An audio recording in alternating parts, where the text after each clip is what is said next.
नमस्ते, मी वनपाल पांगरी बार्शी रेंजमधून वन विभागातून बोलत आहे की 4-5 दिवस झाले उस्मानाबाद जिल्ह्याच्या हद्दीमध्ये बिबट्या फिरत आहे ही बातमी आम्हाला माहित होती। तरी आम्ही सोलापूर जिल्ह्याच्या हद्दीच्या बाजूला जाऊन फिरत होतो, गस्त घालत होतो, लोकांना समजून सांगत होतो की आणि मी वन विभागाच्या लोकांना कॉन्टॅक्ट भी केला होता। ते म्हणले आहेत म्हणून आम्ही पण गस्त घालत होतो, लोकांना सर्वांना सांगत होतो की म्हणजे तुम्ही जागृत राहा। आणि काल उपळाठोंगेमध्ये 3 बोकडावर बिबट्याने हल्ला केला ही बातमी आम्हाला कळताच आम्ही त्या ठिकाणी गेलो, पंचनामा केला, जबाब घेतला, डॉक्टरांना तिथे वैद्यकीय डॉक्टरांना तिथे बोलवून त्यांचे पण तपास घेतले, PM रिपोर्ट घेतला त्यांच्याकडनं आणि लोकांना सर्वांना जागृत राहण्यासाठी संदेश दिला।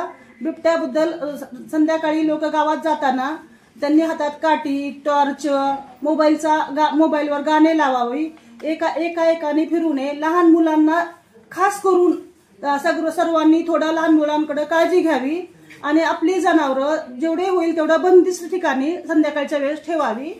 आणि परत चुकीची अफवा कुणीही पसरवू नये, कारण वन विभाग त्याबद्दल जागृत आहे, सारखं फिरत आहे आणि जेवढं होईल तेवढं तुम्ही लोकांना सहकार्य करा, आम्ही लोकांना सहकार्य करतोय। फक्त मला एवढंच सांगायचंय की संध्याकाळीच्या वेळेस थोडीशी आपण थंडीच्या दिवसात शेकोटी करतो त्याच प्रकारे शेकोटी करा, त्याच्यामध्ये मिरच्याची थोडीशी लाल मिरच्याची भुकटी टाका, ठसका उठल्यानंतर बिबट्या तिथं थांबत नाही।